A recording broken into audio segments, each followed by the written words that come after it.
World raised in a renowned politically conservative household, Tatiana Clouthier is the unexpected force behind the leftist third-time presidential candidate. Can she finally push him over the finish line?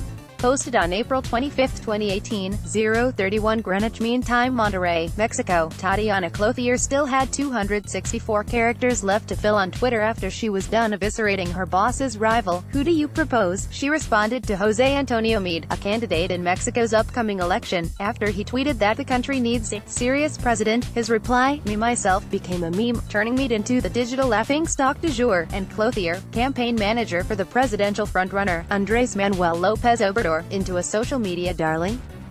An assertive but measured woman from business-friendly northern Mexico, Clouthier was an unlikely but strategic choice for López Obrador, a 64-year-old lefty known for his repeated angry outbursts and tired populist rhetoric after two failed attempts at the presidency.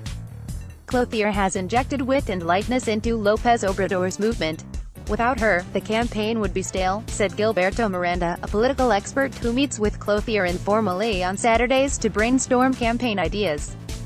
It would be the same old campaign. Instead, Clouthier has drawn a fresh, young fanbase that is highly receptive to quick and cutting comebacks, a drastic change from López Obrador's long, pensive pauses between words and sentences. Jajajajatat Clouthier is a savage. 10. Journalist Javier Risco tweeted after her response to Meade. Clouthier, 53, responded with a photograph of herself, a sunglasses emoji over her eyes. Her followers have dubbed her the Queen of Twitter and even asked her to be the candidate, instead of López Obrador.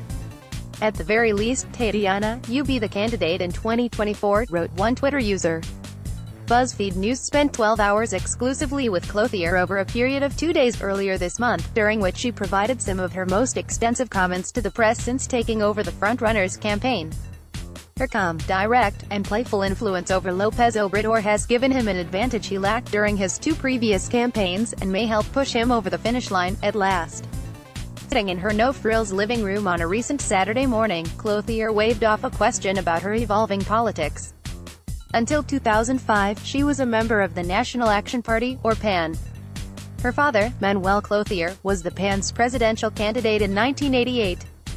The Conservative Party ended the 71-year-long authoritarian grip of the Revolutionary Institutional Party, or PRI, in 2000, only to see it return to power in 2012. "The right and left no longer exist," she said. "Today, it's about putting people front and center, and people are focusing more on personal stories." López Obrador's political journey has raised flags both in Mexico and abroad following the recent rise of populists around the world, from the victory of Donald Trump in the US to the gains seen by Marine Le Pen in France, as well as the success of Brexit in the UK. Citing his threats of expropriations and disdain for the country's elite class, critics accuse López Obrador of having a messiah complex. Drawing lessons from his previous presidential bids and tapping into these global fears, he toned down his socialist, intransigent rhetoric this year. He vowed to retreat to his ranch in southern Mexico if he loses in July, quelling fears that he would wreak havoc on Mexico City like he did in 2006 after calling on protesters to shut down the main avenue for months. He has also attempted to calm concerns among some in the business community by promising a hands-off approach with the central bank. Last month, López Obrador told the crowd at a bankers' convention in Acapulco, Guerrero State, that his government would not confiscate goods, a widespread fear in financial circles in Mexico. Andrés Manuel has evolved, said Clouthier. The bankers, too, have understood that he doesn't eat children. If elections were to take place this week, López Obrador would get 48% of the vote, according to a recent poll published by national newspaper Reforma. Part of his strength, the poll suggests, is his ability to confront Trump, whose bellicose attitude toward Mexico has soured relations between the two neighbors. On Sunday, during the first presidential debate, López Obrador called Trump a show-off, dialogue, and more dialogue, said Clouthier about the U.S.-Mexico relationship under a potential López Obrador administration. But pressed for details, she smiled and quietly pointed to her t-shirt, "Not your piñata." Originally from Sinaloa, in northern Mexico, Clouthier moved to Mexico City to work as a legislator for the PAN in 1991 and then again in 2003. Even though she had left Culiacán, her hometown, when she was a teenager because her parents worried that she would be kidnapped by local thugs, Clouthier was terrified about living in the capital, known at the time for its sky-high crime rate. That's where she first came across López Obrador, who was then serving as mayor of Mexico City. "I knew him before I met him. Clothier said. She praised what she said was his ability to get crime rates down. Soon parks began filling with people. I didn't understand why the people who criticized him would then go and copy his policies, she added, referring to social assistance programs that were later adopted by the federal government. In 2006, a year after she had quit the PAN for, in her eyes, looking more and more like the PRI, mutual friends invited Clothier and her family to a dinner party where López Obrador would be. Her mother declined the invitation, her husband went begrudgingly. In walked a prudent, simple man. My husband says he was taken by how restrained López Obrador was in his eating and drinking, she said. He was surprised to see a politician who let others talk. The two hit it off. After a brief introduction, López Obrador asked Clothier to join his presidential campaign. Though neither of them followed up, Clothier says she quietly voted for him. They spoke again in mid-2010, and in 2012, she joined his second presidential campaign. In December, López Obrador invited Clothier to his ranch in Chiapas, in southern Mexico. He wanted to show off the trees he had recently planted, she said. During a walk around the property, López Obrador asked her to be his campaign manager. Clothier says her biggest worry was the time she would miss with her children, living in her family's home in Monterrey. She spends several days a week traveling to Mexico City or touring parts of the country with López Obrador. When she's home, she says her days revolve around her family. She goes for morning runs, takes her son to school, attends meetings, and cooks and cleans her compact two-story, plainly decorated house. Her children keep her centered, she says. Oh, keeping up with Aunt Tatis, her teenage daughter said with a dismissive laugh when Clothier introduced her to a reporter while running a family errand on a recent Friday evening. The nickname was coined by Clothier's younger fans. That day, Clothier spoke to López Obrador on the phone 3 times. To reach him, she either calls a spokesperson or his wife. They never text each other. Despite pleas from her Twitter followers, Clothier says she doesn't have presidential aspirations. She says she doesn't even want a high-profile position in López Obrador's administration because she wants to be near her husband, who is in remission from cancer. Many Mexicans, however, believe she will play a key role in López Obrador's cabinet if he wins. Her assertiveness and influence are far from the norm in Mexico, where politics remain male-dominated and machista.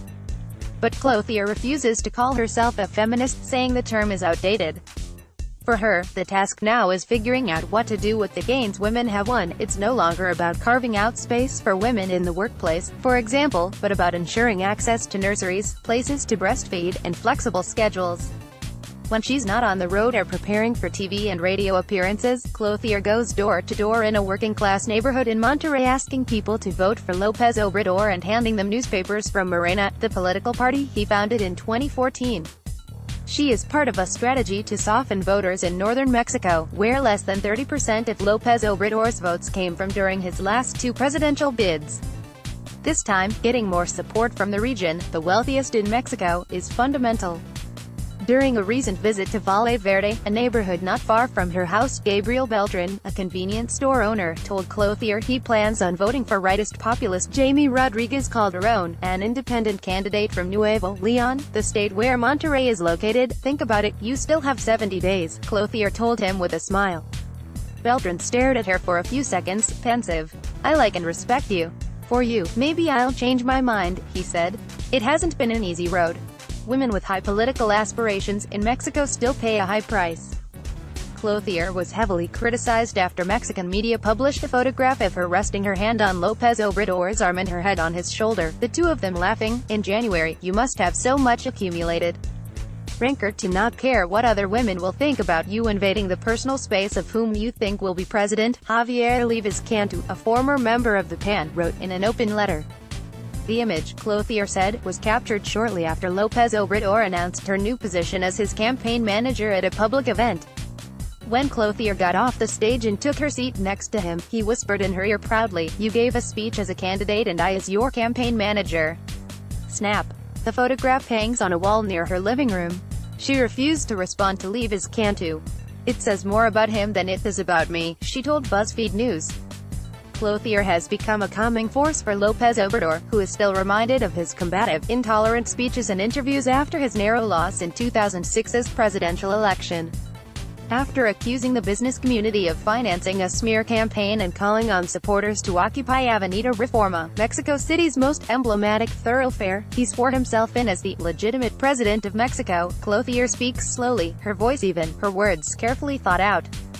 The tone she uses at home to address her husband, Love, is almost identical to the one she uses during work events. But as the campaign has heated up, her signature serenity has already been tested. She recently joined Javier Lozano, one of Meade's spokespeople, for a roundtable with journalist Carmen Aristegui. With an authoritative tone, Lozano accused López Obrador of wanting to forgive and forget drug war criminals. The candidate floated the idea of an amnesty for cartel kingpins in December. Clouthier nervously shuffled the post-its she had set on the table in front of her. "This isn't going very well for you," he said, shaking his head disapprovingly. Smugly, Lozano pulled up López Obrador's proposal and read an excerpt out loud. "I do think that we should not forget, but we should forgive." Suddenly, her confidence returned. Lozano had overplayed his hand. "One thing is to read and another is to comprehend. You sound like a functionally illiterate person," Clouthier burst out. Clouthier's team later told her she had taken it too far, but she says she was feeling overwhelmed and needed to subdue him. "I hit him exactly where I needed to," she said. This story can be read in Spanish here. Got a confidential tip. Submit